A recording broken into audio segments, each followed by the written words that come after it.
Welcome. Tonight, we'll journey back to a time when the seas were wild and lawless, when pirates ruled the waves and lived outside the bounds of society. In this world of danger and freedom, the way people experienced love, desire, and intimacy was unlike anything we might imagine today. Sex during the pirate age was shaped by harsh realities, the long voyages across vast oceans, the constant threat of death, and the blurred lines between companionship, survival, and pleasure. Pirates forged relationships in fleeting moments between battles and raids, while on shore, they navigated a world of taverns, port towns, and unconventional families. As we explore the intimate lives of pirates, we'll uncover stories of passion, longing, freedom, and the deep human need to connect, even in the most unpredictable of times. Before they became pirates, they were ordinary men and women, farmhands, sailors, servants, apprentices, criminals, widows, debtors. Most of them were born into rigid societies where love was prescribed, sex was controlled, and marriage was rarely a matter of choice. To understand intimacy at sea, we first have to understand what these pirates were leaving behind. In 1700s Europe and its colonies, romantic relationships were governed not by passion, but by property. A marriage was often a transaction between families, between fortunes, or between desperate souls trying to survive. Love might come later, or it might not come at all. Marriage was rarely about personal happiness, especially for women. For most of the lower classes, which is where the majority of pirates came from, marriage was still expected. But it wasn't always reachable. If you had no land, no dowry, and no prospects, your choices were few. Many pirates were men who had nothing to offer in the traditional sense, no title, no savings, no respectable trade. On land, these men were poor matches. At sea, they were brothers. The cultural rules around sex were just as strict. Premarital sex was frowned upon. Adultery was a public scandal. Women were judged by their virginity. Men were expected to marry eventually, but often found release elsewhere, in brothels, in taverns, or behind the backs of their neighbors. The double standard was well established. A man might be called a rogue, a woman might be called a whore. Religion loomed over everything. Whether Catholic, Anglican, or Puritan, the message was clear: sex outside of marriage was sin. In some colonies, fornication was punished with fines, public shaming, or worse. A child born out of wedlock could carry a stigma for life. Women bore the brunt of the shame. Some were cast out of their families or left to raise children alone. And yet, people still found each other. Beneath the rules, desire persisted. There were quiet romances in corners of fields, whispered promises under candlelight, hurried encounters in barns and alleyways. There were girls who risked everything to meet their lovers in the dark. There were boys who fled towns to escape scandal. Not all of them were caught. Some were. A great many pirates came from these tangled roots, people who had already broken the rules, or were punished for trying to love outside them. Some were fugitives, some were heartbroken, some were just tired of a world where everything, your labor, your marriage, your body, belonged to someone else. Women who would later become pirates often faced even tighter restraints. In most places, they couldn't own property, join a trade guild, or move freely without a male guardian. Their marriages could be arranged, their behavior monitored. If they divorced, they lost nearly everything. If they strayed, they risked their lives. So a few disguised themselves, a few ran to sea, a few picked up swords and called themselves something new. Piracy, for many, wasn't just a way to steal gold. It was a way to escape the rules that governed intimacy itself. Once you crossed the shoreline and climbed aboard a ship, those old rules began to fade. No priest was watching, no father could interfere, no local court had reach. A pirate ship was governed by its own code, and in that floating world, relationships could take on entirely new shapes. Some pirates still carried the hopes of home. They remembered sweethearts they left behind. They wrote letters when they could. Some sent coins to women they claimed as wives, even if no church had ever blessed the union. Others spoke of lovers they hoped to return to, though most never did. Some had fled heartbreak, wives who betrayed them, husbands who beat them, lovers who disappeared. At sea, they found brotherhood, revenge, or simple distance. Many had never known a real relationship at all. They had passed from brothel to boarding house, learning sex as transaction, not connection. And when they found something else, companionship, comfort, a shared bunk, they didn't always know what to call it. Back on land, sex was something structured, controlled. It had rules, when, where, and with whom it was allowed. But pirates lived outside those structures. At sea, intimacy became something else. It could be fleeting, or fiercely loyal. It could be based on survival, or it could be something deeper. We often think of pirates as lawless men in pursuit of treasure, but for many, the real treasure was freedom. Not just the freedom to sail, but the freedom to touch without shame, to love without permission, to reinvent who you were and who you could belong to. The sea didn't erase desire, it revealed it. And for those who had spent their lives under the eyes of priests, kings, and landlords, it offered a chance to live unobserved, to make their own choices, to write their own stories, even if those stories never reached the shore. What sex meant to a pirate wasn't always about lust. Sometimes it was about comfort. Sometimes it was about grief. Sometimes it was about remembering what it felt like to be human. In the chapters ahead, we'll leave the shore behind.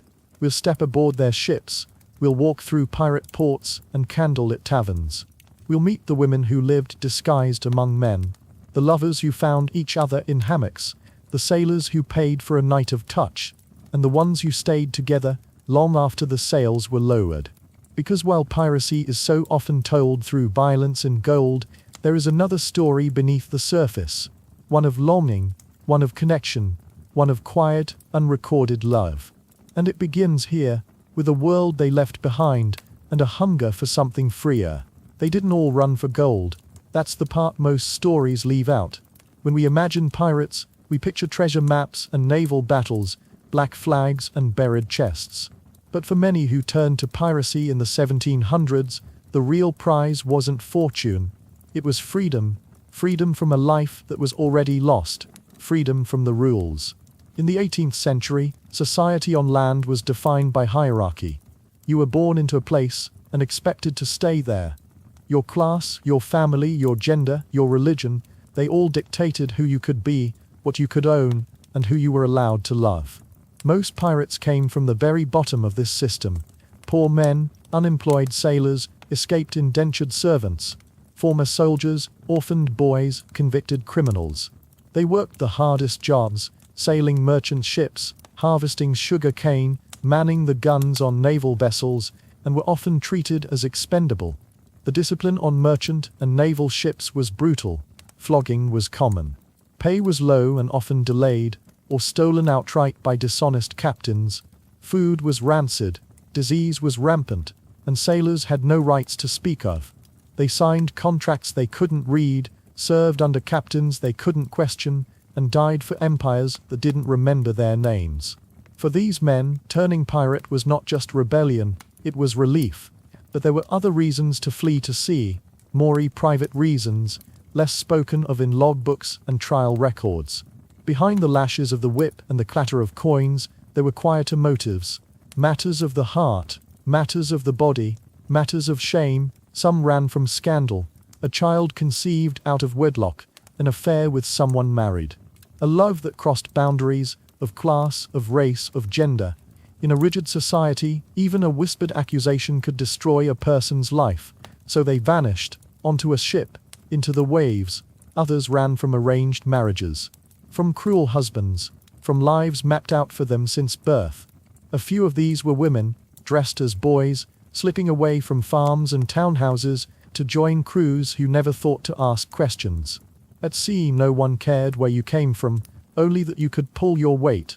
A handful ran because they were in love with someone they weren't supposed to love. Same-sex relationships were not just frowned upon in the 1700s. They were illegal, punishable by hanging in Britain and its colonies. The very idea was condemned in sermons and laws. But feelings didn't vanish with the law. And for those who loved in secret, the sea offered a place far from courts, churches, and gallows. The pirate world was not a perfect sanctuary, but it was looser, stranger, more fluid.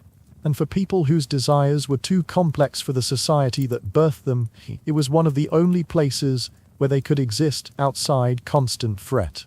Even the act of choosing piracy was a rejection of societal structure.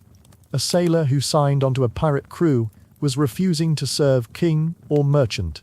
He was refusing to be ruled. Pirate ships, unlike naval vessels, elected their captains. Crews shared plunder equally, or as equally as they could. There was often a written code, signed by every member, that spelled out how loot would be divided and what behaviors would not be tolerated. Many of these codes banned theft within the crew, betrayal, and even sexual violence. On some ships, bringing a woman aboard without consent of the crew was punishable by death. While that didn't guarantee safety or fairness, it showed a desire to establish order among the lawless, an acknowledgement that intimacy, like gold, could create conflict. But these codes also created a strange kind of democracy, one far more flexible than anything on land, and that openness extended into the personal.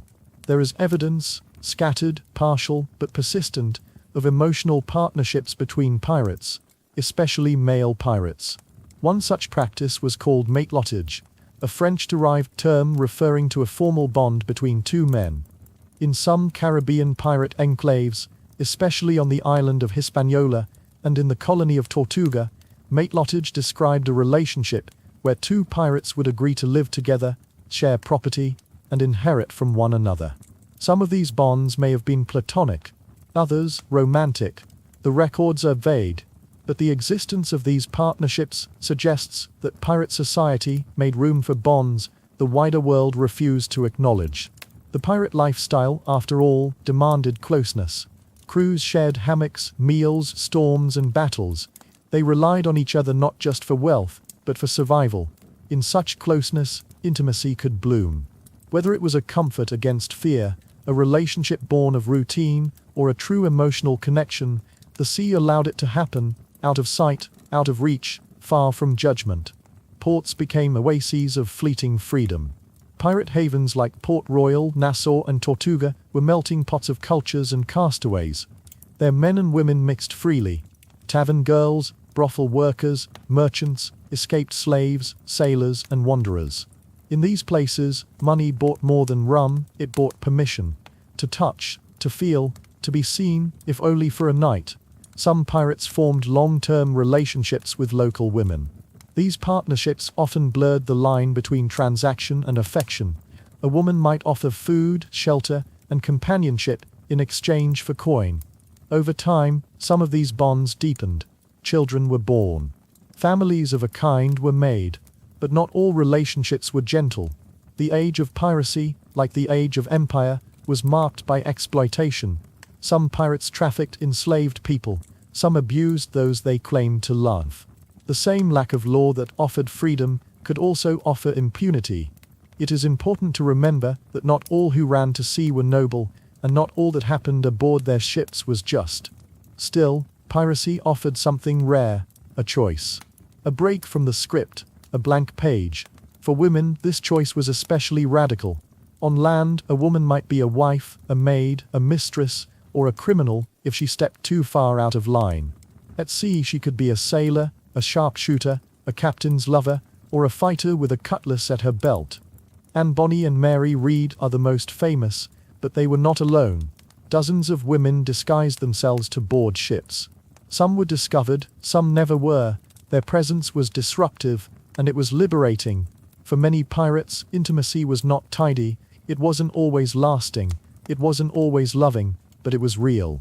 And often it was more honest than the forced marriages, secret affairs, and silent suffering of the world they left behind.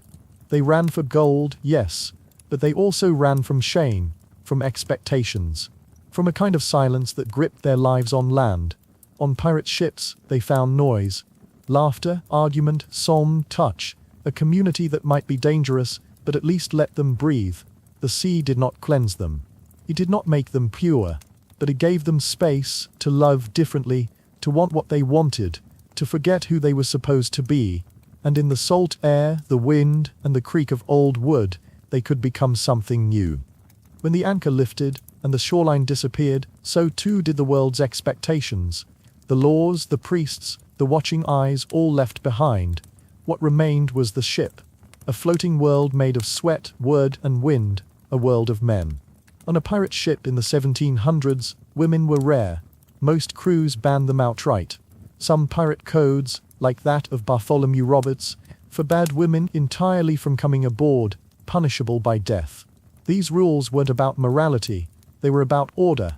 Women were thought to provoke jealousy, rivalry, and distraction. In close quarters, too much desire could become dangerous. And so for weeks or months at sea, crews lived among only men. They ate together, slept side by side, fought shoulder to shoulder. They shared grog, secrets, hammocks, and sometimes more. What emerged in this all-male environment was a kind of intimacy that defied the strict categories of the world they had left. Some of it was emotional, some of it was physical, some of it was both. In today's language, we might call some of these relationships homosexual, but in the 1700s, such labels didn't exist in the same way. What did exist were bonds. Deep, loyal, sometimes romantic, sometimes explicitly sexual. Historians have long debated the nature of male relationships aboard pirate ships. Some dismiss them as practical, nothing more than companionship in the absence of women. Others argue that many of these bonds were romantic partnerships in all but name. The truth is likely both, and more. One term that appears in several historical accounts is matelotage. Matelotage comes from the French word matelot, meaning sailor. In its simplest form, it was a contractual partnership between two men. It originated in French privateering and spread into pirate culture throughout the Caribbean, particularly in Haiti, Tortuga, and Port-au-Paix. Matelotage was often formalized. Two pirates would agree to live together, share property, and inherit each other's belongings if one died. In some cases, they shared wages, sleeping space, and domestic arrangements when ashore. Some built homes together in pirate ports and lived as de facto couples. The exact nature of these bonds remains murky. Surviving documents rarely described what happened behind closed doors. Victorian historians, uncomfortable with the topic, often sanitized or erased any implication of sexuality, but the language used in matelotage contracts strongly mirrors that of marriage. Some scholars, including historian B.R. Borg, have argued that matelotage was a form of same-sex marriage. Others suggest it was closer to civil partnership, born of practicality, but occasionally filled with affection. In reality, it was likely a spectrum. Some matelots were friends, some were lovers, some were both. What's clear is that matelotage was accepted. It was not mocked, shamed, or punished aboard pirate ships. In contrast to land societies, where sodomy was a capital crime, at sea, male bonds were often left alone, if not quietly respected. There are scattered reports of pirates who showed strong affection for one another. The English pirate John Swan, for instance, lived with another pirate named Robert Culliford for several years in Madagascar. Swan later refused to rejoin Culliford's crew after a falling out, suggesting a personal rupture deeper than business. The details are few, but some accounts describe them living together in a domestic arrangement that resembled matelotage. We also know that pirate crews slept in tight, overlapping spaces. Unlike naval vessels, where officers had cabins, pirates were more democratic. Crew members often shared hammocks or mats in the open. Privacy was rare. Bonds formed easily, secrets were hard to keep. In such a world, sharing a bed could mean safety, warmth, familiarity. It could also mean desire. There are also records, though sparse, of pirates defending or avenging their close companions. Stories of crewmates dying in battle for one another, of rage when one was betrayed or harmed. In a dangerous world, emotional bonds became lifelines. And then there were the stories that were never recorded. We don't have love letters between pirate men, we don't have wedding rings passed between them, but we also wouldn't expect to. Even heterosexual pirate relationships rarely left a paper trail. Most pirates were illiterate. Most official accounts came from captains, colonial governors, or courts, men with little interest in preserving romantic detail. We must read between the lines, in inheritance claims, in living arrangements. In the way one man is always mentioned beside another. The suggestion of devotion lingers, quiet but persistent, and yet, it is vital not to romanticize too blindly. Not every bond was loving. Some relationships were unequal. The power dynamics on a pirate ship could shift rapidly. Violence was common. Coercion was not unknown. In some cases, sexual acts may have occurred under duress, especially toward younger crew members, cabin boys, or new recruits. These acts would not have been called by name in any logbook, but the danger was real. Still, pirate crews often showed more tolerance towards same-sex intimacy than the societies they came from. Why? The answer lies in the very nature of piracy. Pirates were already outsiders, already criminals.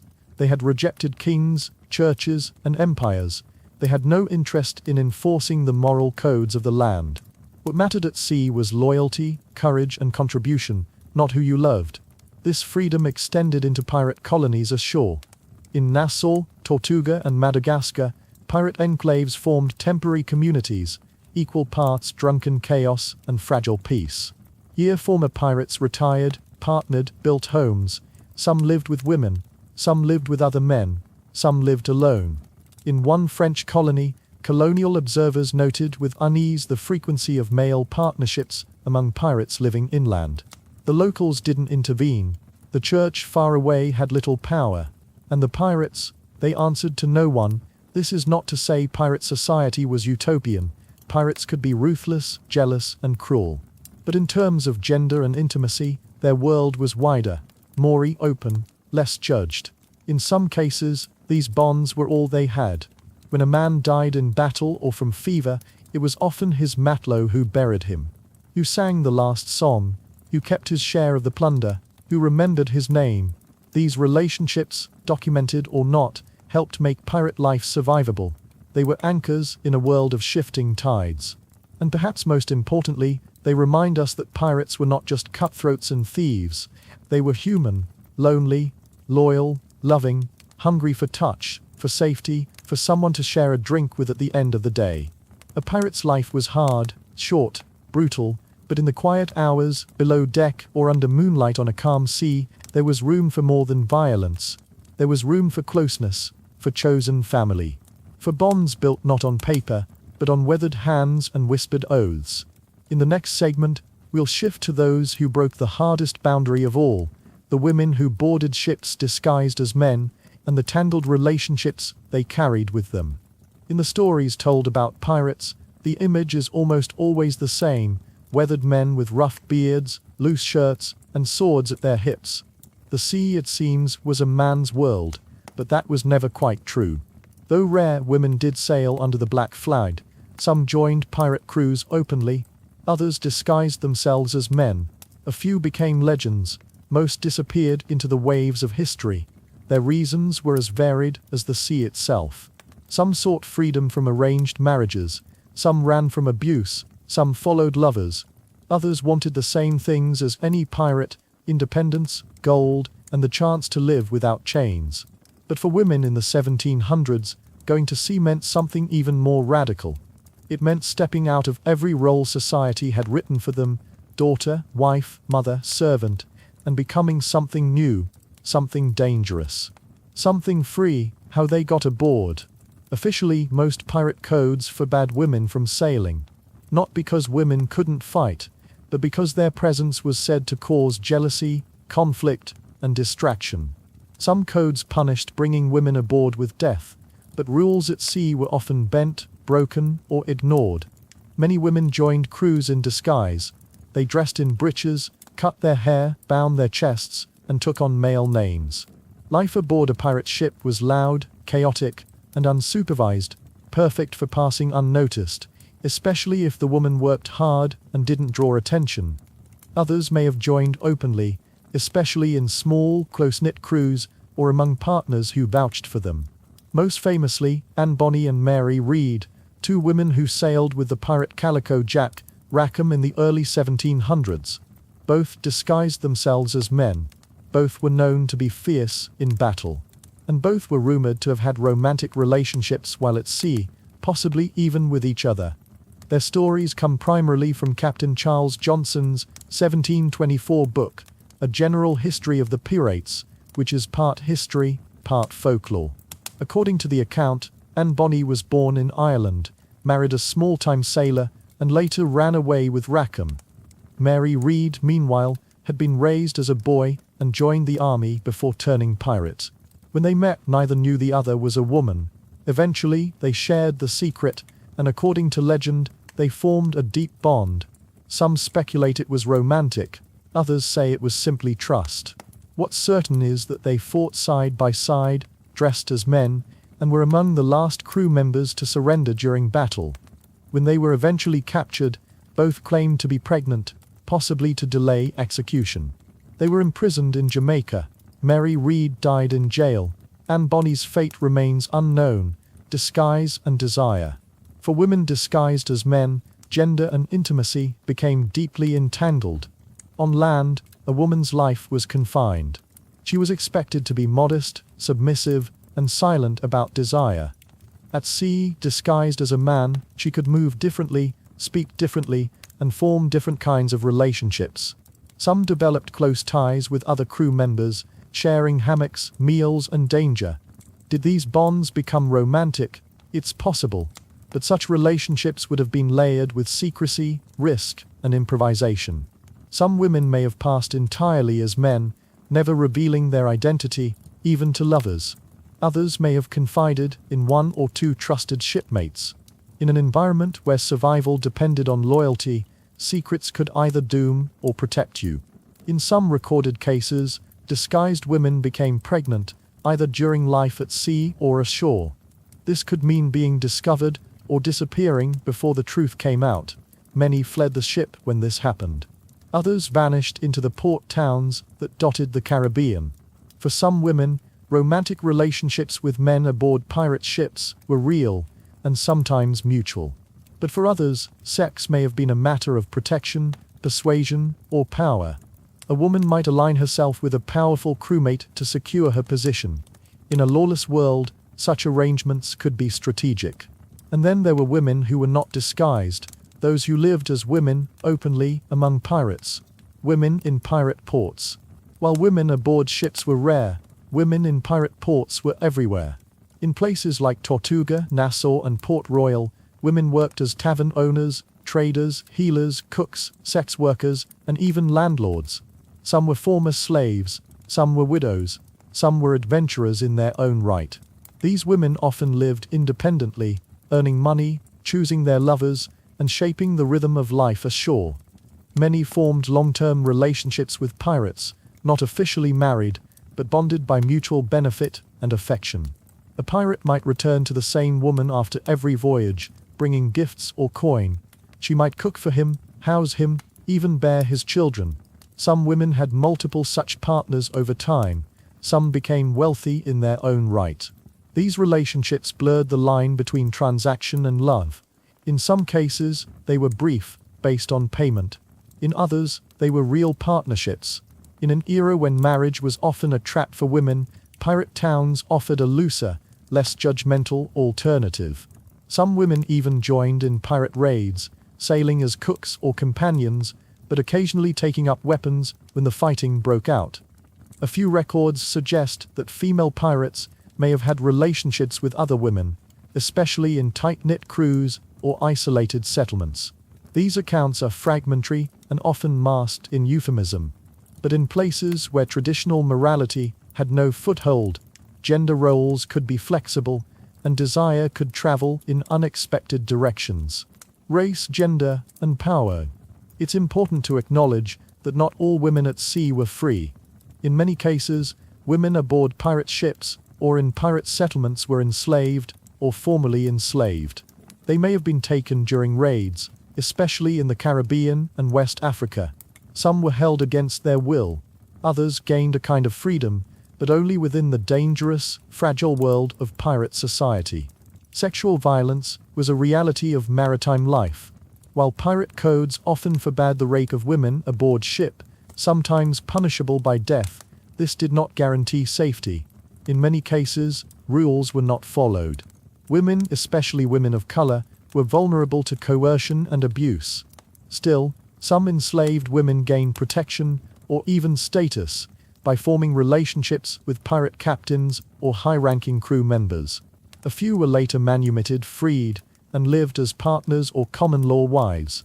Again, the line between survival, intimacy, and love was complex. In rare instances, formerly enslaved women joined pirate crews themselves, especially in mixed-race Caribbean ports. These women lived dangerous lives, but often far freer than the ones they had escaped. Gender and race shaped every corner of pirate society, but they did not always determine destiny. For some, piracy was a ladder out of bondage. For others, it was just another prison with fewer walls. What these women taught the world. The presence of women among pirates, disguised or not, reminds us that gender in the pirate world was not fixed. It was not protected by law or locked inside church doctrines. It was fluid, situational, and sometimes invisible. A woman could dress as a man, fight like a man, curse like a man, and then share a hammock with someone who believed her to be one.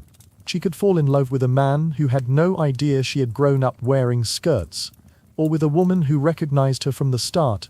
She could survive, thrive, command respect, or disappear, her name forgotten, her story whispered only in myths.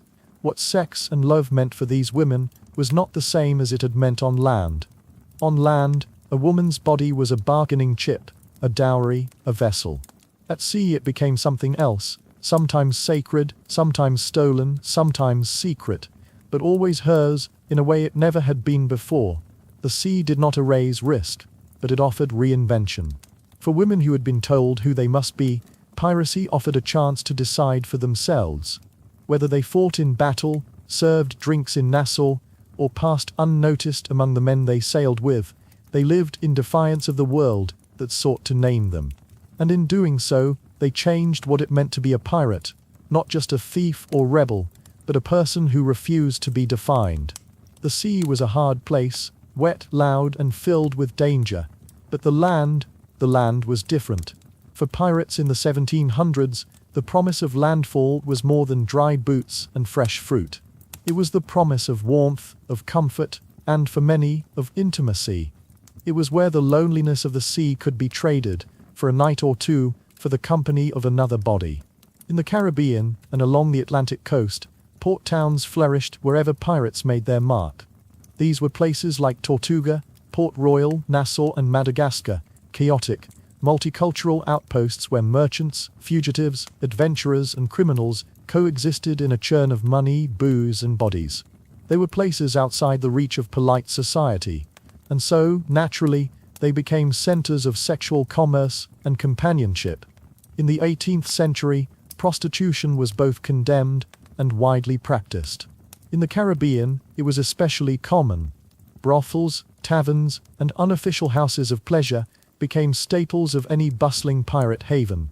Some sex workers worked independently, plying their trade from rooms above taverns or from rented huts.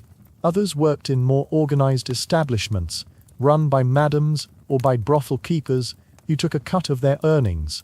In towns like Tortuga and Port Royal, entire streets were known for these services. The women who worked in these environments came from many backgrounds. Some were formerly enslaved, offered their freedom in exchange for labor. Some were European immigrants, widowed or abandoned. Others were local islanders, working to support themselves or their families. Their lives were often precarious, but within these spaces, some women gained limited independence.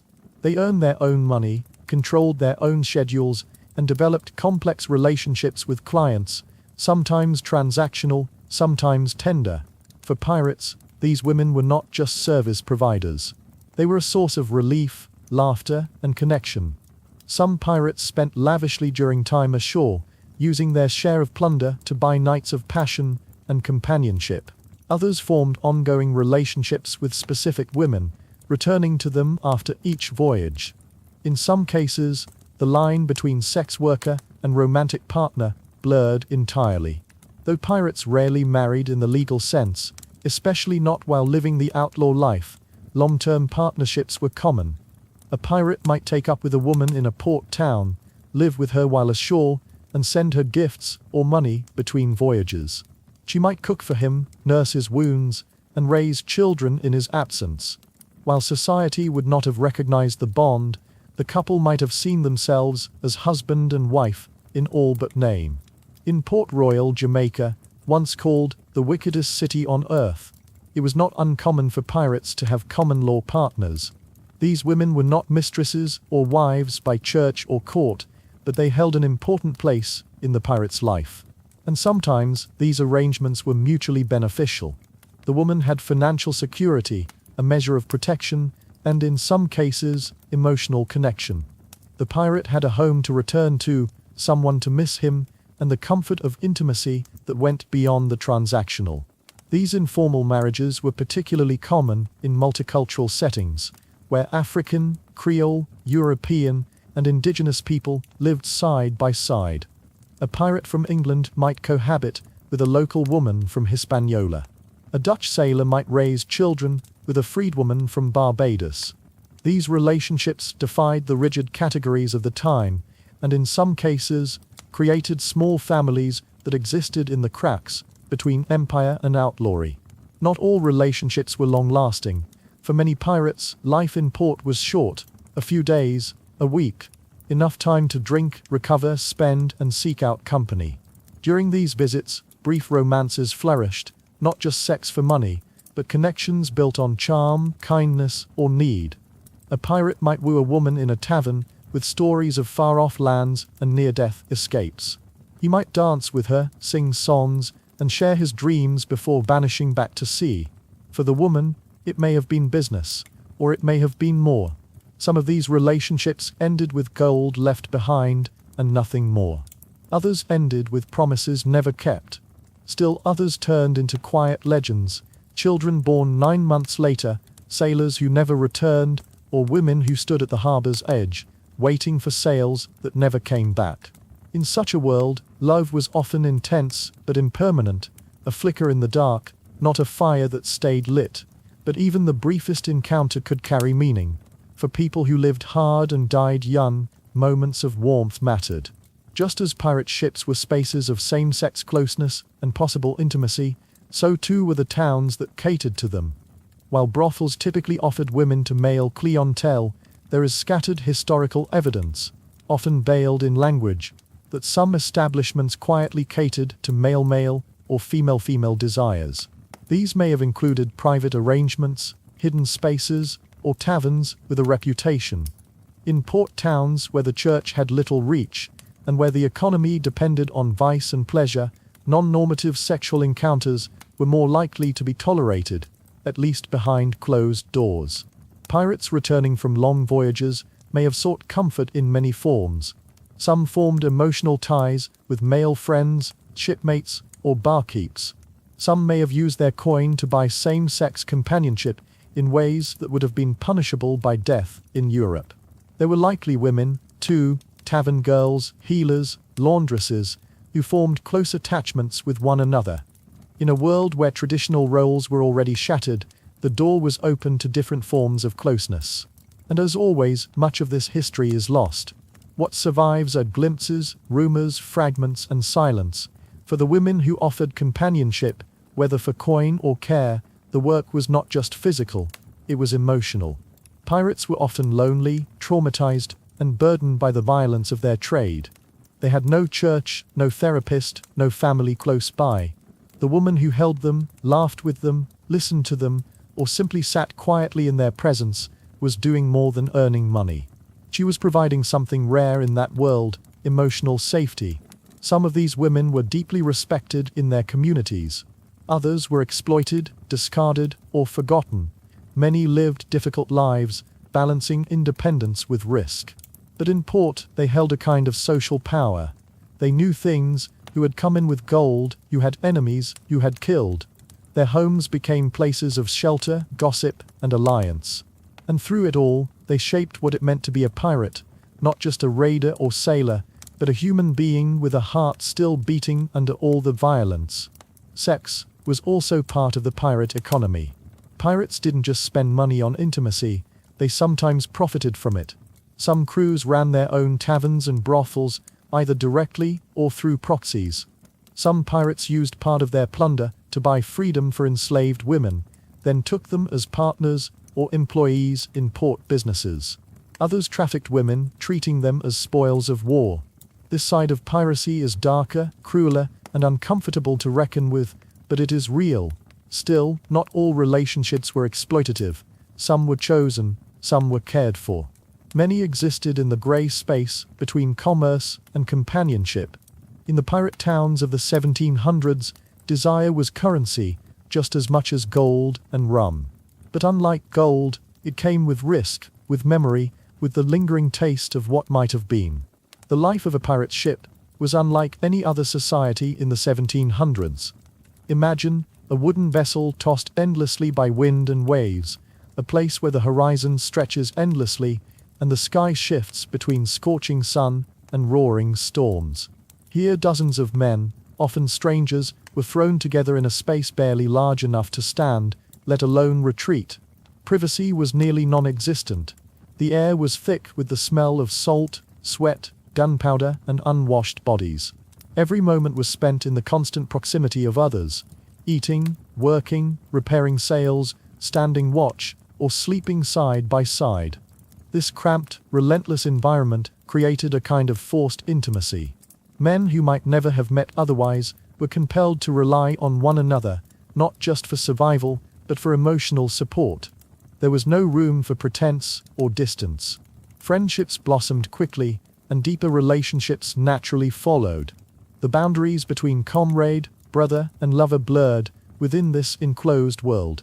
One of the most fascinating and best documented manifestations of these bonds was the practice known as matelottage. This was a formalized partnership between two men, rooted in the traditions of French sailors and privateers, which found fertile ground among pirates in the Caribbean and Atlantic. Matelottage was more than mere friendship or business. It involved a legally recognized agreement, written contracts or verbal oaths, where two men pledged to share their goods, earnings, and even inheritance. In the event one died, the other would receive his share of the property, and sometimes the care of his family or children.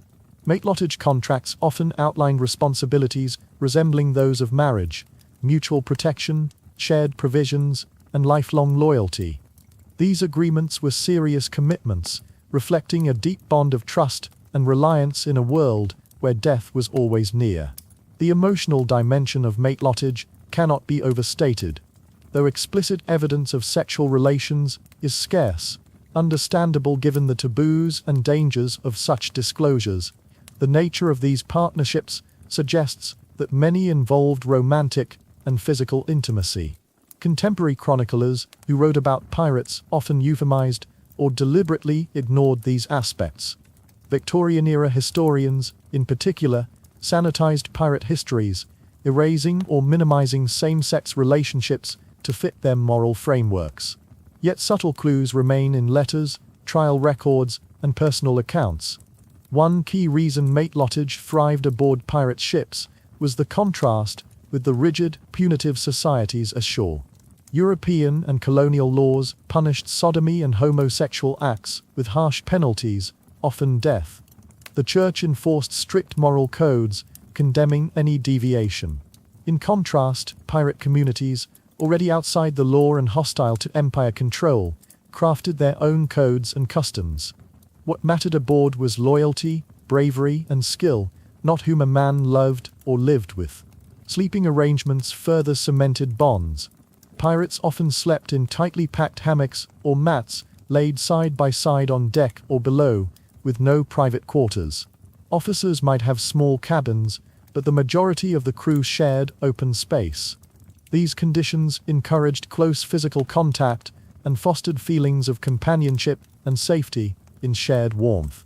The nightly proximity made emotional and physical intimacy inevitable, whether expressed openly or quietly. Some surviving accounts describe pairs of pirates who were inseparable. One example involves John Swan and Robert Culliford, two notorious pirates in the Indian Ocean who lived together for years. Though details are sparse, their relationship was notable enough to be recorded by contemporaries. Swan's refusal to rejoin Culliford's crew after a falling out suggests a profound personal rift.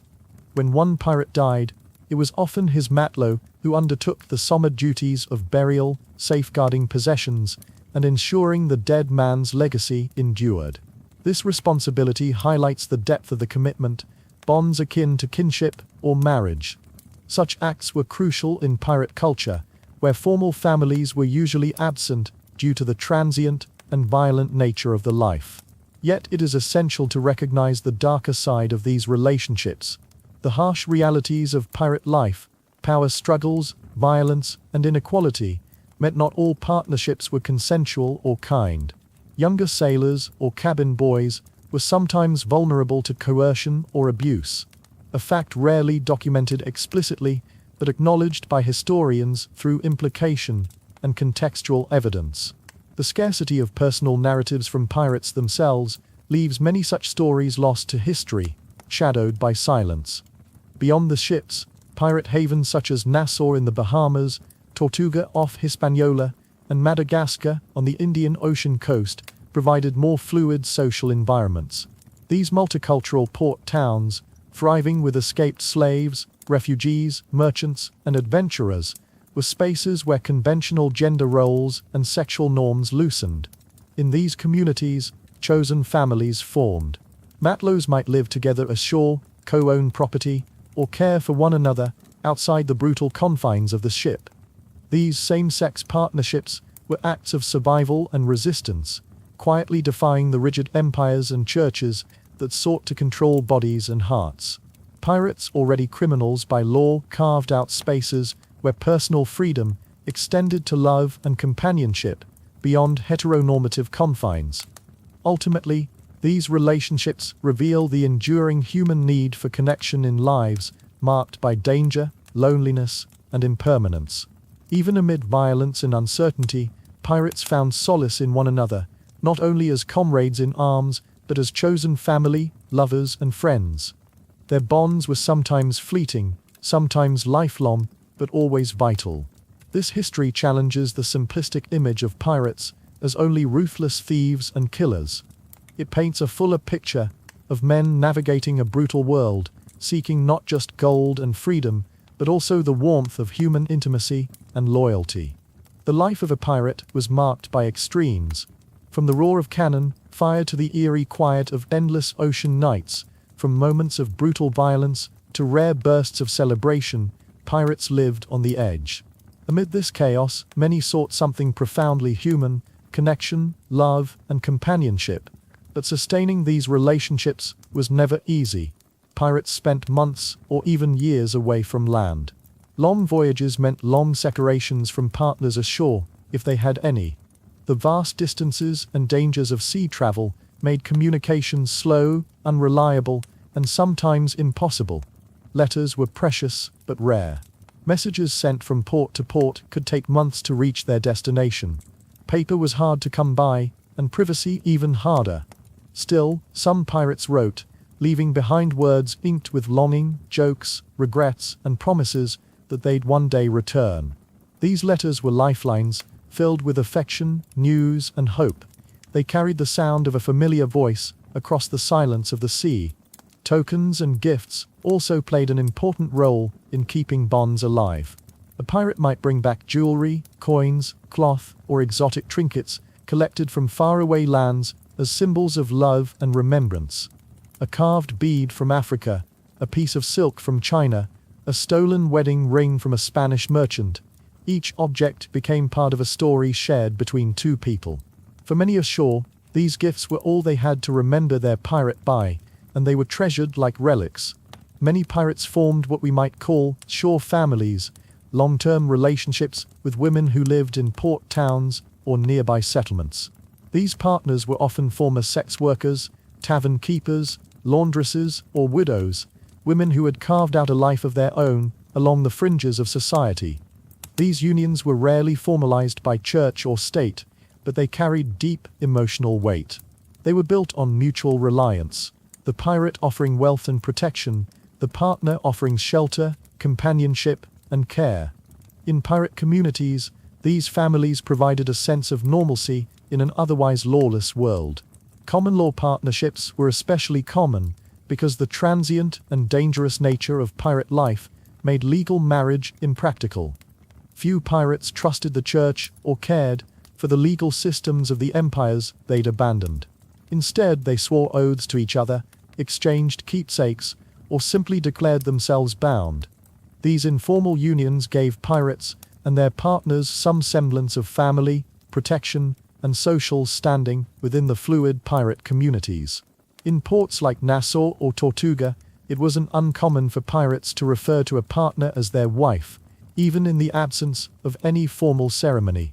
Yet, the emotional toll of these separations was profound. Partners ashore lived with uncertainty, never knowing if the pirate would return or if he would come back injured or changed. They bore the burden of raising children alone and managing households, often under precarious economic conditions. The absence stretched not only across time but across identity, as the person who left was rarely the same as the one who returned. For the pirates, the sea changed everything. Grief was often silent and private, as pirate women were not entitled to widowhood or official mourning. Pirates themselves were not immune to longing or grief. Despite the freedom of their lives, many carried deep emotional attachments. Some wrote of lovers they couldn't forget. Others drank or fought or sailed farther to forget them. There were superstitions, too, that a lover's memory could call a man back from the brink of death, or that abandoning a woman who had blessed your voyage would curse the ship. Stories passed from crew to crew wove these romantic ideas into the dangerous fabric of pirate belief. Pirates also had to navigate jealousy, infidelity, and shifting loyalties. In a world where permanence was rare and every port held new temptations, few relationships remained untouched by doubt. Some pirates sought reassurance in gestures, tattoos bearing a partner's name, shared coins worn around the neck, or coded phrases scrawled onto the hulls of ships. Others turned to violence when they felt betrayed, and some crews had to intervene in disputes that began with romance but ended in blood. Sexual freedom was often more loosely enforced among pirates than in mainstream society. Pirate codes focused on maintaining order, discipline, and loyalty, not on policing morals. This flexibility allowed pirates to form multiple relationships or casual encounters without the stigma attached on land. Sex work was not only common, but integrated into life in pirate ports, and many sex workers held respected positions in the social fabric of these places. Still, strong emotional bonds and loyalty were highly valued, and betrayals, whether romantic or strategic, could lead to violence or even expulsion. Relationships were also crucial economically. Partnerships ashore provided pirates with safe houses, access to local trade, and a place to recover and plan future raids. Partners often pooled resources and protected each other from rival factions or colonial authorities. A partner ashore could smuggle information, bribe officials, or arrange deals that kept a pirate alive and profitable. In many cases, these relationships were the closest thing a pirate had to an organized support system. Children born of pirates added another layer of complexity. Many children were raised without knowing their pirate parent or with only a partial story. Some pirates acknowledged their offspring, sending money or gifts, while others remained distant or absent. The fate of these children varied. Some integrated into local communities, others faced hardship or anonymity. In certain communities, children of pirates were raised by extended shore families, including aunts, uncles, or trusted friends who understood the rhythms of pirate life. Legacy was a strange thing in piracy, both feared and forgotten, cherished and denied. The interaction between pirate culture and the local communities in port towns shaped the nature of intimacy. Pirate ports were places where diverse ethnicities, languages, and customs mixed, creating a dynamic social environment. This diversity allowed for more fluid expressions of identity, relationship, and family, often challenging conventional European norms. Women who in other places might be marginalized found power here. Relationships that would be forbidden elsewhere became common. In these in-between spaces, love and survival were deeply intertwined. For all their violence and lawlessness, pirates were human beings navigating the same tides of fear, hope, desire, and loss as anyone else. Their relationships, however brief or unconventional, were acts of resistance against a world that had denied them safety and belonging. They were messy, improvised, and often dangerous, but they were also meaningful. In the end, pirates forged connections not in defiance of their lifestyle, but because of it. When you live on the edge of the world, every act of intimacy, every shared hammock, every whispered story, every carved name on a hull, is a way of saying, I was here, I mattered, and I wasn't alone. The sea has long been a place of escape, a frontier of salt and wind, where men and women could slip the bonds of law, land, and name. To be a pirate was not simply to steal, it was to banish. To carve out a new life between the swells, to be ungoverned by kings or courts or coin. And yet, even on the waves, memory has a way of clinging like mist. And for many who chose the pirate's path, the one thing they could never truly leave behind was the echo of a child's voice. In the golden age of piracy, between the late 1600s and early 1700s, the pirate was often imagined as a man without tether, no master, no flag, no family. But real life was seldom so neat. Some pirates were fathers, a few were mothers, many had lovers, sweethearts, or wives waiting ashore. Some had children they had held in their arms, and others only knew their little ones through stories passed by letter or lips. Whether they sailed from Port Royal or Madagascar, Nassau or New Providence, many pirates carried with them more than a pistol or a cutlass. They carried the burden of parenthood, often unspoken, always lingering. Let us begin in the quiet places they left behind. In the fishing towns and portside villages of England, Ireland, and the Caribbean, many pirates began life as ordinary seamen. They were husbands, fathers, laborers scraping together a living on merchant ships or in coastal trades. Life was hard, wages were low, hunger was familiar.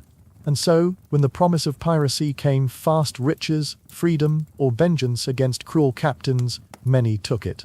But rarely without cost. Some left families behind without a word, a sudden absence, a man gone to sea who simply never returned. Wives were left to guess, to wonder if he was drowned, press-ganged, or dead in a foreign jail.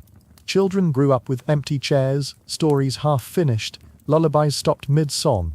Others left deliberately, writing letters or saying tearful goodbyes, promising to return with gold enough to change their lives. Some meant to return. A few did, but most did not. What became of these children?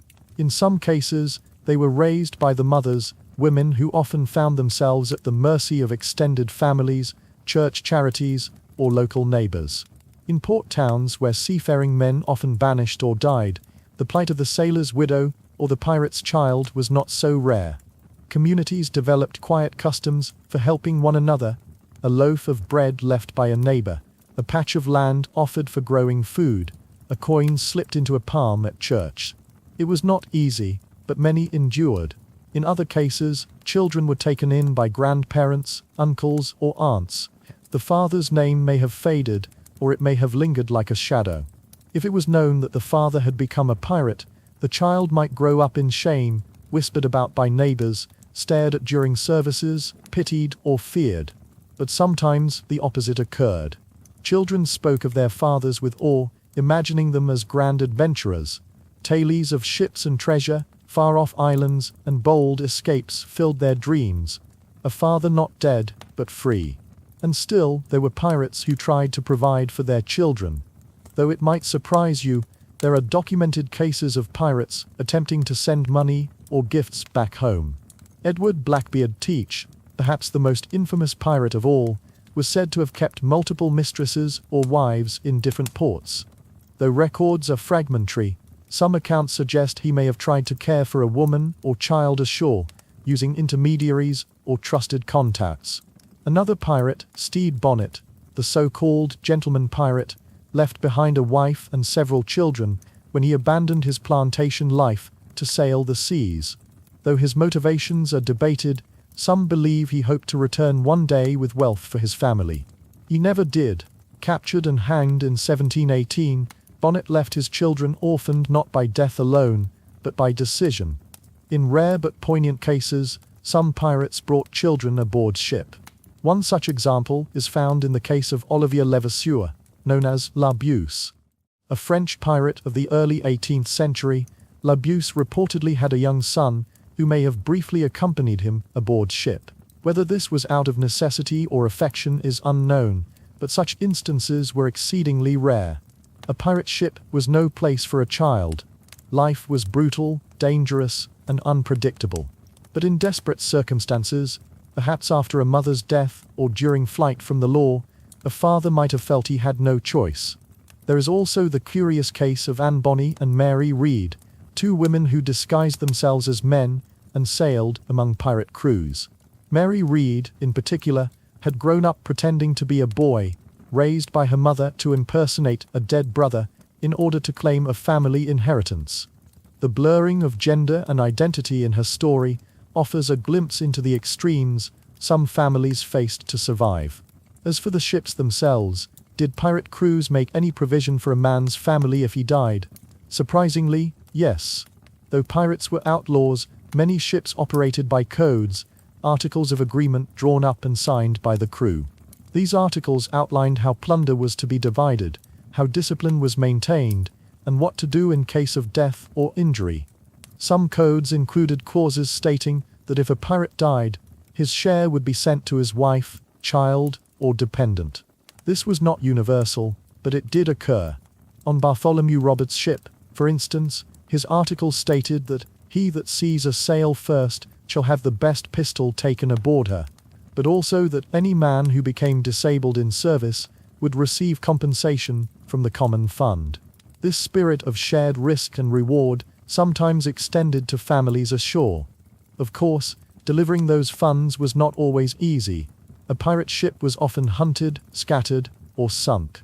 But the sentiment was there, an acknowledgement, even among thieves, that some men fought for more than themselves. And what of the burden? What did it mean to be a pirate parent? To some, it meant guilt. Men who had fled their children now found themselves drifting between ports, sleeping under foreign skies, haunted by memory. The sea could be a balm or a torment. Some drank to forget. Others clutched trinkets, a ribbon, a lock of hair, a letter worn thin by touch and time. To others, the separation was rationalized. They believed their children were better off without them. That the gold they earned would one day buy them safety, land, a future. It was a gamble, and one that seldom paid. Still others embraced denial. They buried the thought of family deep below the rum and smoke of pirate life. They became new men, took new names, chased new fates, but even in denial, there lingered the ghost of parenthood. A child left behind does not vanish. Their absence hums beneath the banter, the bloodshed, the sails. Some pirates may have wondered, did their son grow tall? Did their daughter speak of them? Would they be remembered as brave or as cruel? Communities, too, bore the weight of these absences.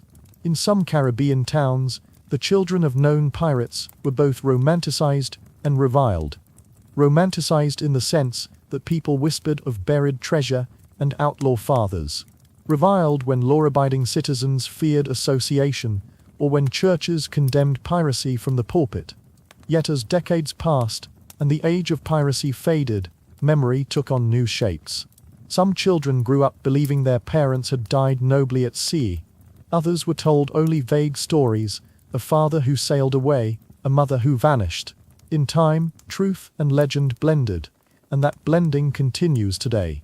In novels and films, the pirate parent is often forgotten, replaced by caricatures of rogues and rebels. But real pirates, for all their crimes, were also human. They loved, they longed.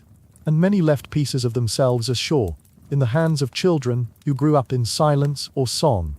Even now, in graveyards overlooking the sea, you may find stones that bear only partial truths. Lost at sea, taken by the tide, or sometimes no marker at all, just a name remembered by descendants, a rumor passed from grandmother to child. Your great-great-grandfather was a sailor, or maybe something more.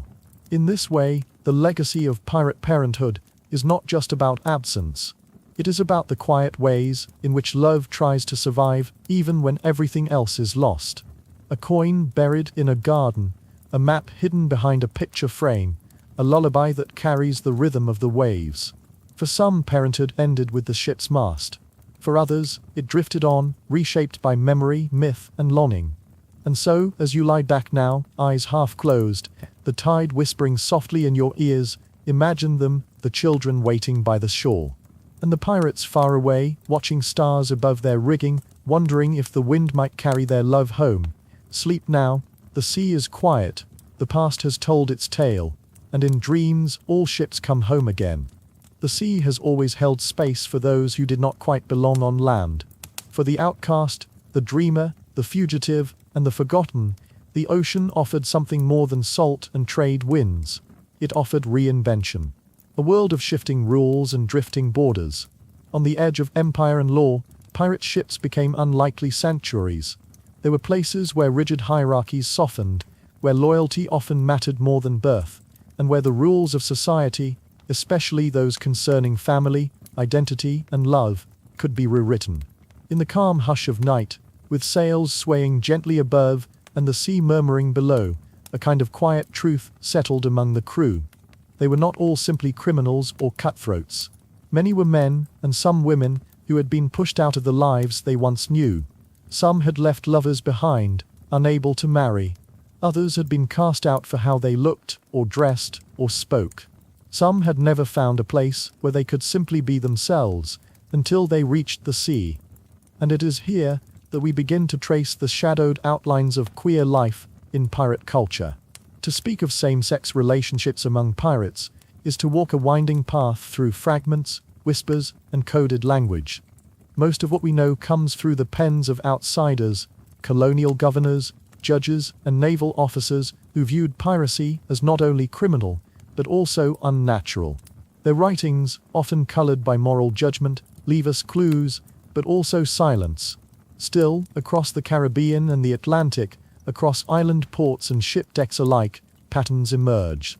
One such pattern is matelottage, a term little known today, but vital to understanding the alternative households formed by pirates. Matelottage was, in essence, a formal partnership between two men. The term comes from the French word matelot, meaning sailor. But it came to mean much more than crewmates. In the buccaneering havens of the 17th and early 18th centuries, particularly in places like Tortuga and Port Royal, matelottage described an agreement between two male pirates to live together, share property, and inherit from one another. They would fight side by side, sleep in the same quarters, and rely on each other in the deadly world of piracy. These arrangements were not secret. They were often known and respected aboard ship. In some cases, they were witnessed and documented.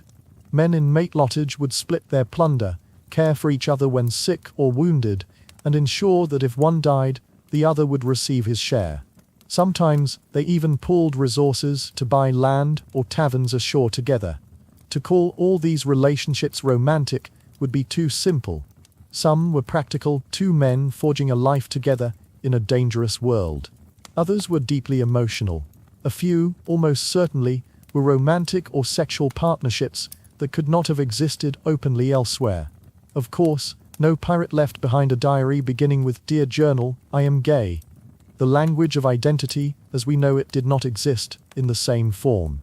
But the closeness of many male pirate bonds, the loyalty, the inheritance clauses, the shared beds, suggest something deeper than simple camaraderie. These were ships of brotherhood, yes, but sometimes brotherhood grew into something more. Some men aboard ship formed relationships that were queer-coded, to use a modern term. Their connection may have been explained outwardly as friendship or partnership, but their private lives may have told a different story. Much like soldiers in wartime or cowboys on the trail, pirates lived in intensely male environments, but this was not merely a matter of necessity. In some cases, it became a matter of choice. There is the story of Pierre and Jean, two French buccaneers who sailed together out of Saint-Domingue. Though historical records are scarce, let us describe them as sharing all things: hammocks, coin, rum, and land. When Jean died in battle, Pierre refused to leave his body behind, carrying it ashore under fire. He later banished from the record, some say in grief. Whether they were lovers or simply bound by a different kind of love, we cannot say for certain. But the devotion speaks volumes. Then there are the more flamboyant tales, accounts of pirates in the West Indies who dressed in bright silks, wore earrings by choice rather than plunder, and formed lavish domestic arrangements ashore with other men. Colonial officials decried these behaviors as signs of moral decay. But beneath their outrage lies a rare glimpse into an unspoken truth. Pirate life allowed for a queerness that colonial life did not. Pirates created their own found families aboard. These were ships made not just of timber and sail, but of bonds forged in hardship. Young men, runaways, enslaved individuals who had escaped captivity, all found refuge among pirates. They joined not just a crew, but a kind of floating household. Within this household, roles shifted. Older pirates sometimes took younger ones under their wing, teaching them the ropes, protecting them in battle. Some of these relationships mirrored kinship, others mentorship, and some, again, likely blurred into the intimate. In a world where many pirates had no legal family left, no mother, no siblings, no wife waiting ashore, these new bonds became everything. To lose a crewmate in battle was not just to lose an ally. It was to lose a brother, a partner, a piece of oneself. Intimacy, both emotional and physical, served more than one purpose aboard ship. It was a source of comfort in long, brutal voyages. It was a way to remain sane amid chaos. And it was also a foundation for trust, the most valuable currency among pirates. When your life depends on the man beside you, bonds must run deep. Whether born of friendship, desire, or something unnamed, intimacy among pirates often strengthened their unity. The role of intimacy in mental resilience should not be underestimated. Unlike the strict discipline and cruelty of naval ships, pirate crews often operated democratically. Captains were elected. Shares were distributed with surprising fairness. And in this more egalitarian environment, people formed attachments that defied rigid norms. Some sailors kissed when they returned from boarding raids. Others sang lullabies to each other in Creole dialects passed down from Africa and the islands. Some wrote each other small poems, etched onto wood or traded between ships. The sea, in its vastness, made room for softness. Of course, not all crews were safe havens. Violence, assault, and betrayal were not uncommon in pirate history. But amid the blood and thunder, queer tenderness did survive. And sometimes it thrived. We must also speak carefully of gender. Evidence exists, scattered and fragile, that some pirates were gender non-conforming. The most famous are Anne Bonny and Mary Read, who disguised themselves as men to sail openly. But historians still debate whether their disguises were purely strategic or expressions of deeper identity. Some accounts suggest that Mary Read, in particular, may have continued dressing and living as a man even when safety allowed otherwise. It's possible she may have identified in ways that go beyond the binary categories we impose today. There are other, lesser-known tales.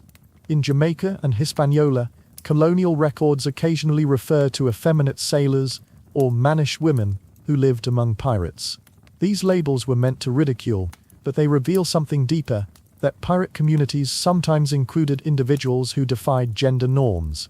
In pirate ports like New Providence, where law had little reach, it's likely that small circles of queer, trans, and gender non-conforming people found ways to live, even if only briefly, in freedom. And yet, we must also admit the challenge of proving these truths. Historical records are deeply biased. Most surviving accounts were written by those who hated pirates, or at least wished to control the narrative. Judges and governors portrayed pirates as depraved not just because of their theft, but because they upset the moral codes of empire. The suggestion that pirates engaged in same-sex relationships was often used to shame or dehumanize them. As a result, genuine relationships may have been either erased or exaggerated beyond recognition. What we are left with are fragments, court documents, logbooks, letters, and rumors. To reconstruct queer pirate life is to read between the lines, to listen for the silences, to honor the unknowns, and perhaps that is fitting, After all, piracy itself was a life lived in the in-between, between law and liberty, between sea and shore, between names given and names chosen. So as you drift now gently between waking and sleep, imagine them. Two sailors leaning over a railing at dusk, sharing a flask of rum, watching the stars rise. A pair of pirates in hammocks, whispering stories as the waves roll on. A gender non-conforming runaway, standing proudly at the helm, finally unafraid. Ships made not just of plunder and power, but of chosen kinship, of softness, of strange, beautiful love. Let these stories drift around you like mist on a calm sea, and know that even in the most unlikely places, even among pirates, families were made, and love endured. Sleep now, the wind is gentle. The tide is turning, and history, like the sea, holds more than it tells. The sea has often been called a man's world. For centuries, ships were crewed almost entirely by men, bound by laws and customs that seemed to leave little room for women. Yet amid the crashing waves and creaking rigging, there were women who dared to step beyond the shore and claim a place on the ocean's stage. Women who sailed with courage, cunning, and fierce determination. Women who became legends. Among these, two names shine brightest: Anne Bonny and Mary Read. Their stories are intertwined with adventure and mystery, with romance and rebellion. But beyond the legends and myths lies a more nuanced truth, one that explores how women pirates navigated the complex waters of family, identity, and survival. Anne Bonny was born in Ireland around 1697, the daughter of a wealthy lawyer, but her life was far from privileged. Restless and headstrong, she defied convention from a young age. She left Ireland for the Caribbean and found herself drawn into the chaotic world of piracy. Disguised as a man at times, she fought alongside famous pirates like Calico Jack Rackham. She was fierce in battle and fearless in spirit. Mary Read's story is equally compelling. Born in England, Mary was raised disguised as a boy by her mother, who hoped to secure inheritance and social standing. Like Anne, Mary disguised herself as a man to sail the seas. The two women eventually met and fought side by side. Their presence aboard pirate ships challenged the very notion of gender and power. But what of family? What of motherhood? For Anne Bonny and Mary Read, the idea of domestic life was complicated. Unlike the traditional roles expected of women on land, the pirate's life was raw and unpredictable. The deck was a place of danger, not nursery rhymes. The ocean was a world without easy routes. Yet, Anne Bonny did become a mother. Historical records suggest she had a child during her time with Calico Jack. The identity of the father is believed to be Calico Jack himself. This fact complicates the image of Anne as simply a warrior or rebel. She was also a woman who bore children, who held life within her amid chaos. How did she manage motherhood and piracy? The truth is, much remains unknown. The life of a woman pirate was a balancing act, between battle and care, between fear and freedom. It's possible Anne left her child with relatives ashore or trusted friends. The sea was rarely a safe place for a baby. But the emotional ties must have been profound. To sail away from a child takes courage and heartbreak in equal measure. Mary Read, by contrast, is not known to have had children. Her life was marked more by the tension between her male disguise and her true identity. Some historians believe Mary may have formed close relationships with women aboard ship or in port towns, though records are scarce. Her life highlights the complex interplay between gender, identity, and survival in pirate culture. Relationships for women pirates were equally complex. Anne Bonny was involved with Calico Jack Rackham, a pirate captain who valued her not only as a companion, but also as a fighter. Their partnership blurred the lines between romance and comradeship. Together, they led a crew that included Mary Read, forming a rare but powerful circle of women and men. Mary Read's relationships are less clear, but her very presence aboard ship suggests a defiance of traditional expectations. Some accounts hint at female partnerships, but the historical record is cautious and incomplete. These women navigated tensions between pirate identity and family responsibility in ways few could understand. The pirate life demanded total commitment. Captains led raids, crews battled storms, and every day carried the threat of death or capture. For women, the struggle was compounded by the pressures of femininity and survival. To be a woman at sea meant constantly negotiating danger from enemies and sometimes from within the crew. This tension gave rise to myths, tales of mothers of the sea, fierce matriarchs who could both nurture and destroy. But reality was often more subtle. Many women pirates lived in disguise or secrecy, hiding their gender to avoid prejudice or worse. Their domestic lives, if they had them, were shadowed by risk. What of the children and lovers left behind? For many women pirates, home was a distant memory. Their children might be raised by family or friends. Lovers might wait in port towns, hoping for return. Letters, if sent, were rare and often intercepted. The fate of these families is largely lost to history, swallowed by the waves and the silence of record keepers. Yet the concept of home remained deeply important. To a woman pirate, home could be a place ashore, a village, a family estate, a partner's arms. But it could also be the ship itself, a fragile floating world of trust and survival. The ship's crew in many ways became a family. Loyalty ran deep. Bonds were forged not just in battle, but in shared hardship, whispered secrets, and quiet moments below deck. Anne Bonny and Mary Read both faced capture and trial. The stories end with uncertainty. Some say Anne escaped execution, perhaps living quietly with her child. Mary died in prison, worn by illness. Their fates remind us that women pirates were vulnerable, yet resilient. Through these stories, we glimpse the human side of piracy, the longing for love and family, the struggle to balance identity and duty, the courage to forge a life on the edge of the known world. As you rest now, imagine Anne and Mary, fierce, tender, complicated. Imagine the lullaby sung softly in a hidden cabin, the kiss shared in secret under the stars, the small treasures saved for children who may never know.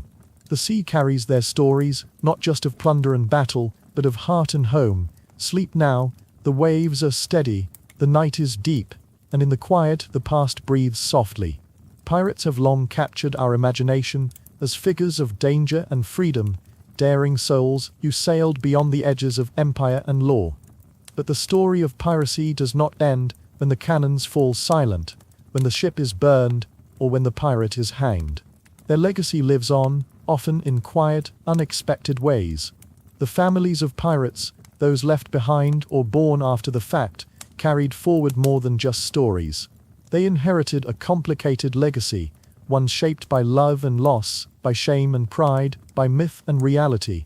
When a pirate died or vanished, what became of their family?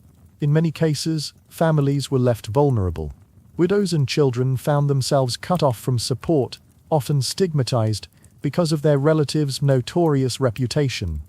In port towns around the Caribbean, the children of pirates were sometimes ostracized, whispered about as the offspring of thieves and criminals. Yet these families often endured. Some widows remarried, blending pirate bloodlines with other seafaring or local families.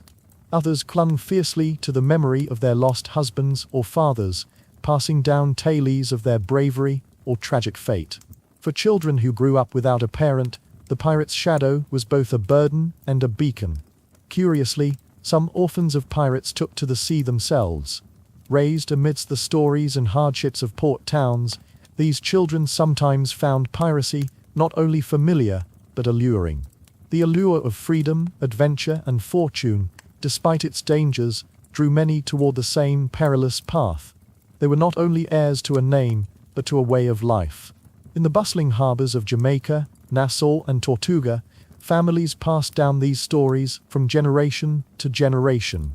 At evening fires, elders would recount the exploits of a great-grandfather who'd fought off naval ships or hidden treasure in secret coves. These tales were rich with detail, names, dates, battles, though often embroidered with legend. Sometimes these stories were warnings, cautioning young listeners about the cost of a pirate's life.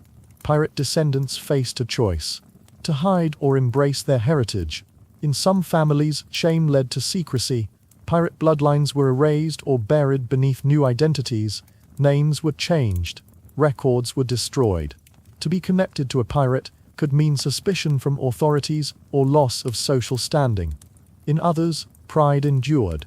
Some descendants celebrated their heritage quietly, preserving letters, heirlooms, or keepsakes handed down through the years. A silver coin from a pirate's chest, a dagger with a carved hilt, old diaries or letters, brittle with age, revealing glimpses into a turbulent past. These artifacts are rare but priceless, whispers from the past, carried on through time. Colonial authorities recognized the power of pirate bloodlines. In efforts to stamp out piracy, governors and magistrates not only hunted pirates, but also sought to erase their influence. Families of known pirates were sometimes surveilled, taxed unfairly, or denied certain rights. Some were forcibly relocated or coerced into abandoning claims to land or inheritance tied to pirate wealth. These attempts to co-opt or erase pirate legacies created complex family histories marked by loss, adaptation, and resilience. Today, descendants of pirates still live around the Caribbean, the Americas, and Europe. Some seek to uncover their roots through genealogy and research, piecing together family trees from scarce records. Others embrace the romanticism of pirate lore, celebrating festivals, wearing tattoos, or naming children after infamous ancestors. Yet beneath the pageantry lies a deeper story of families shaped by the sea, by rebellion, and by the enduring human need to belong. So as you settle into sleep, imagine these families gathered in small rooms or open courtyards, sharing memories beneath lantern light. Hear the soft murmur of voices recalling lost fathers, brave mothers, children who became legends. The legacy of piracy is not only about ships or battles. It is about the human threads that tie past to present, fragile, unbroken. Sleep now, the waves roll on, and history's tide carries every story home. The life of a pirate was, in many ways, a life lived at the edges of empire, law, and society. The sea was a vast expanse of possibility, but also of peril. Every day aboard ship carried the risk of storms, disease, battle, and death. Yet amid this uncertainty, pirates built something remarkable: community. Unlike the rigid hierarchies of naval or merchant vessels, pirate ships often functioned as small, democratic societies. Decisions were voted on. Shares of plunder were distributed with a surprising fairness. And perhaps most importantly, pirates relied on one another not just as crewmates, but as a chosen family, people who could be trusted with one's life, one's secrets, and even one's future. Shipmates as chosen family. The phrase chosen family resonates deeply when we consider pirate crews. Unlike blood families bound by birth, pirate crews were formed by shared experience and mutual dependence. Men and occasionally women from wildly different backgrounds, runaways, former slaves, sailors, escaped convicts, came together on the ship. They shared old identities and forged new ones, bound by loyalty and the code. This chosen family meant everything in the dangerous world of piracy. In the open ocean, far from home or law, trust was the most valuable currency. A pirate who could not count on his shipmates was doomed. The small wooden ship, creaking and groaning beneath the endless sky, became a microcosm of human connection. A place where survival depended as much on community as on skill or firepower. Codes of care for wounded or aging pirates. Pirate articles, the codes governing conduct aboard ship, often included provisions for the care of the sick, wounded, or aging. Unlike the harsh discipline and neglect common in naval ships, pirates had a vested interest in the health of their crew. Wounded pirates were tended to with care, sometimes with crude medical knowledge. Poultices made from herbs, boiled water for cleaning wounds, and the careful application of bandages. The sense of care extended beyond mere survival. Older pirates, who might no longer be fit for battle, were often protected and provided for. Their share of plunder could be set aside to support them in their declining years, acknowledging the risks they had taken for the crew. This was not charity, but an understanding born of shared risk and respect. Surrogate parenting. Mentoring younger pirates. Many pirates came aboard young, boys or teenagers escaping poverty, abuse, or worse. Older pirates often stepped into roles that resembled surrogate parents or mentors. They taught the ropes.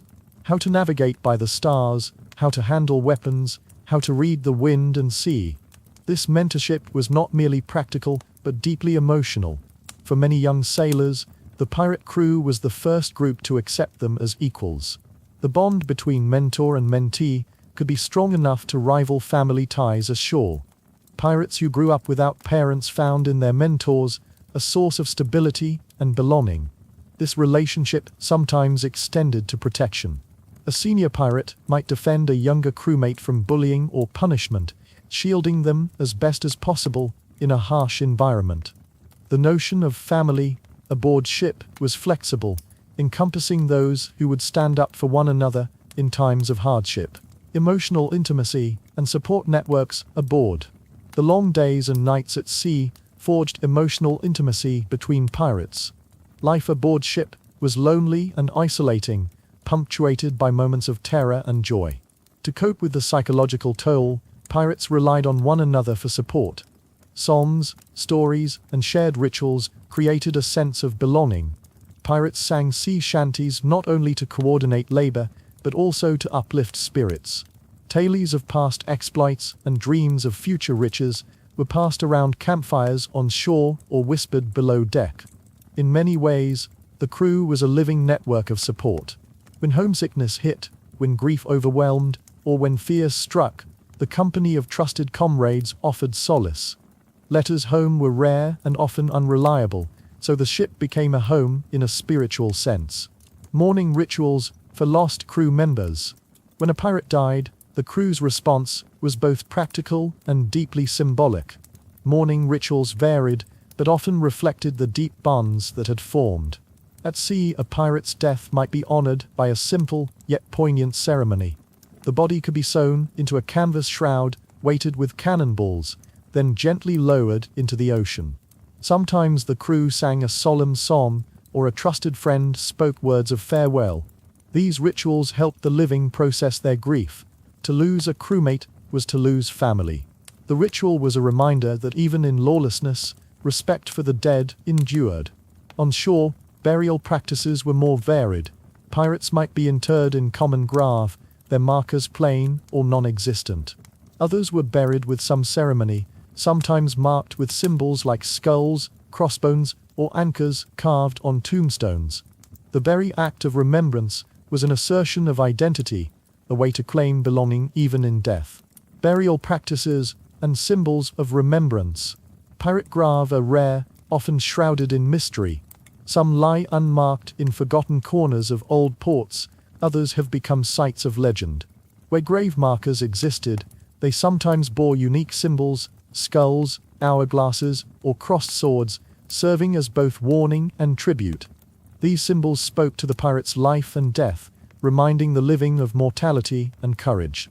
Stories of buried treasure are often linked to pirates, but many pirates' treasures were more intangible: memories, friendships, and legacies.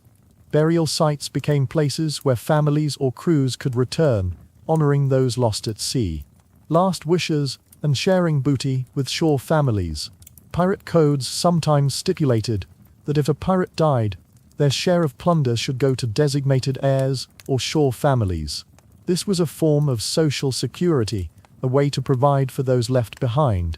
Some pirates left instructions in wills or letters. Others entrusted friends with the task. Delivering booty ashore was dangerous, as pirates were pursued by authorities, but the effort to fulfill last wishes was a testament to the deep ties beyond the ship. In many ways, the sharing of loot was more than economic. It was an act of care, loyalty, and remembrance, a final gift to family, a promise that they had not been forgotten. As the night deepens, imagine the quiet strength of these communities. A pirate resting in a hammock, a comrade softly tending a wound, the whispered prayers as the sea claims a brother. These chosen families carried the heart of piracy, fierce loyalty, shared sacrifice, and love born of necessity. Sleep now with the gentle sway of the ocean. The past whispers softly, and no soul sails alone. The pirate ship was, by its very nature, a world apart. Amid the endless blue of the ocean, where empire and law struggled to reach, a unique society took shape. Unlike life ashore, bound by rigid rules, religious doctrine, and social conventions, the pirate community was fluid, diverse, and above all, practical. Most pirate ships were predominantly male, men who had left behind homes, families, and social expectations. This all-male environment shaped daily life in profound ways. Traditional family life, as understood on land, was impossible aboard ship. There were no wives or children living in the cramped quarters between the sails and the hold, yet human needs for companionship, love, and connection persisted. One of the clearest examples of alternative family life among pirates was the practice known as matelottage. This formalized partnership originated among French privateers and buccaneers in the Caribbean during the late 17th and early 18th centuries. The word itself derives from matelot, French for sailor. Matelottage was a pact between two male pirates to share goods, income, and sometimes even inheritance. It was a lifelong agreement grounded in loyalty and mutual support. These men were more than crewmates, they were partners in survival. While direct evidence of sexual relationships between matelots is scarce, largely because of the time's taboos and the limited nature of surviving documents, historians recognize the deep emotional and possibly romantic bonds these relationships embodied. Pirates operated beyond the reach of church and state, allowing them to create their own social norms based on necessity and trust. Unlike the harsh, often brutal homophobic laws ashore, pirate communities tended to be more tolerant of same-sex relationships. The survival of the crew depended on unity and loyalty, not rigid adherence to social conventions. Within this context, calling a fellow pirate a husband was not merely slang or insult, it was an acknowledgement of deep commitment. Matelots often shared living quarters, personal possessions, and resources. They could protect one another from threats, both external and internal. In a dangerous world, this bond was a lifeline. Pirate ports such as Nassau, Tortuga, and Port Royal were vibrant hubs of multicultural exchange.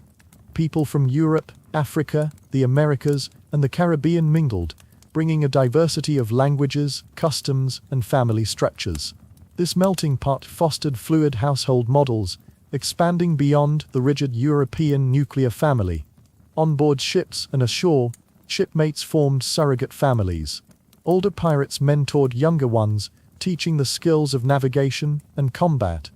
Emotional support networks grew among crewmates, who shared the burdens of loneliness, fear, and loss.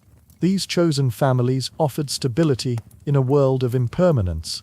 In the absence of biological family, pirates created bonds of mutual care and devotion. This extended to rituals of mourning and remembrance. When a pirate died, their matelot or close shipmate might perform acts of devotion, organizing a sea burial or keeping their memory alive through stories. Some of these relationships were formalized through contracts, resembling legal agreements. These pacts detailed how goods and shares would be divided, inheritance rights, and mutual protection. Such contracts underscored the seriousness of these bonds. The presence of gender non-conforming individuals among pirates remains a subject of historical debate. While records are sparse and filtered through the biases of colonial chroniclers, some evidence points to men and women who defied traditional gender roles, dressing or living in ways that challenged societal norms. Pirates like Anne Bonny and Mary Read famously disguised themselves as men to sail and fight alongside male crews. These stories remind us that pirate communities could be spaces of fluid identity, where survival sometimes demanded the shedding of rigid categories. Modern historians continue to debate the exact nature and scope of queer relationships aboard pirate ships, but the consensus is clear: these alternative families were significant. They provided emotional resilience, practical support, and a kind of freedom unavailable in mainstream society. As you settle into sleep, imagine a pirate ship rocking gently on calm seas. Two matelots sharing a quiet moment, exchanging trusted words, dividing a small bounty. A crew singing beneath stars of many colors, a diverse chosen family carved from chaos and hope. These were families not defined by birth, but by loyalty and love, shaped by the sea, by survival, and by the human heart.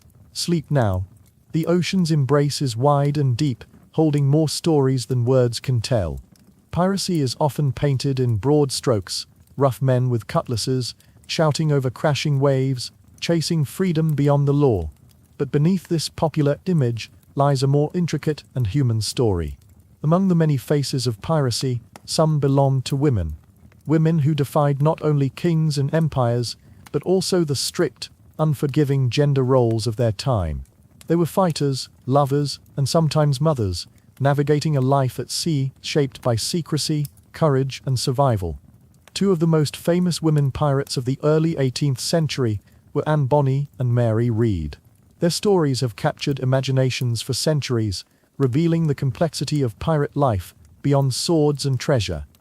Anne Bonny was born in Ireland around 1697 into a world that expected her to conform, to marry well, to remain within the bounds of polite society.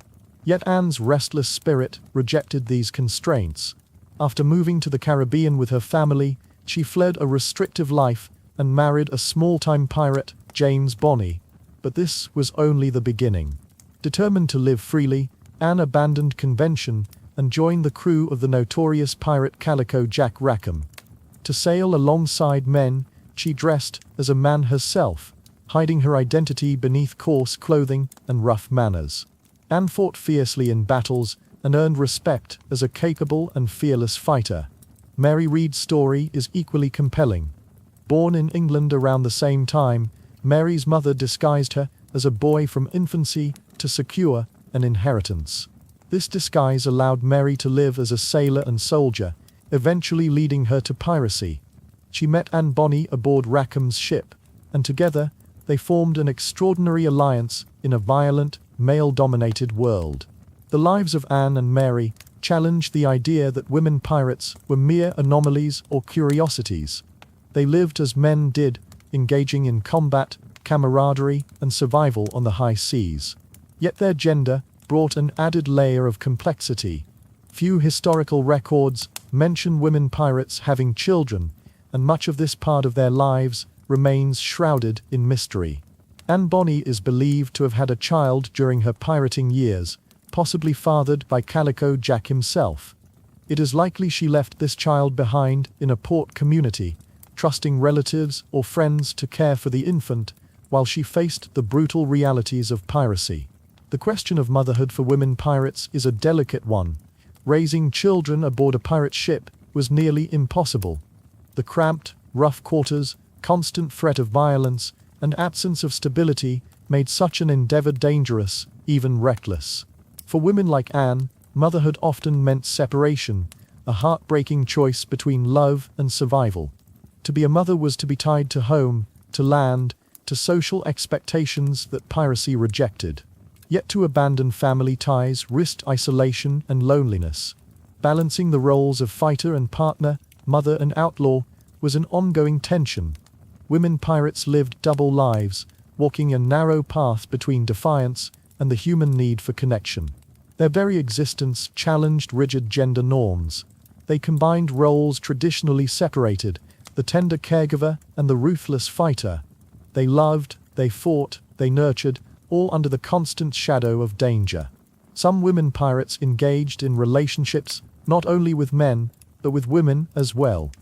This fluidity of sexual and romantic connection was rarely acknowledged openly in historical documents, but modern scholarship recognizes its likelihood. In a world that rejected difference harshly, pirate ships offered spaces where traditional social rules could bend or break. The impermanence of pirate life and the diverse backgrounds of crews created an environment where same-sex partnerships and non-traditional families found room to exist. Despite the myths of mothers of the sea who softened pirate life with nurturing warmth, reality was often less romantic. Many families left behind by women pirates suffered hardship, economic struggles, social ostracism, or worse. When women pirates were captured, their fates were grim and often erased from history. Trials were harsh, and many banished into obscurity, their stories lost or twisted by those who sought to reassert control over the narrative. Yet the legacies of these women persist. They forged identities blending rebellion with family ties. Their stories speak of courage and contradiction, of fierce independence and tender loyalty. Family life for women pirates was rarely simple or stable. It was shaped by secrecy, danger, and the constant need to survive. Some relationships were formal marriages. Others were informal unions or bonds formed in the fleeting moments between battles and escapes. Their stories complicate the common view of piracy as solely a violent, masculine world. Women pirates were multifaceted individuals, navigating love, loss, power, and identity with strength and grace. Imagine Anne Bonny, dressed as a man, standing watch on deck, heart heavy with thoughts of her child left behind. Picture Mary Read sharing a quiet moment with a female companion, their bond unspoken but profound. Picture the whispered stories in port taverns about these women who refused to be confined. The sea holds their secrets and their dreams, rocking gently beneath the stars. Their lives ripple through history, a testament to the complex human side of piracy. As you rest now, imagine the quiet cabin where a woman pirate once hid, the soft lullaby she might have sung in secret. Imagine the fierce love and fierce fight entwined in her heart. Sleep now, wrapped in the gentle rhythm of waves. The night carries their stories softly, and the past whispers peace.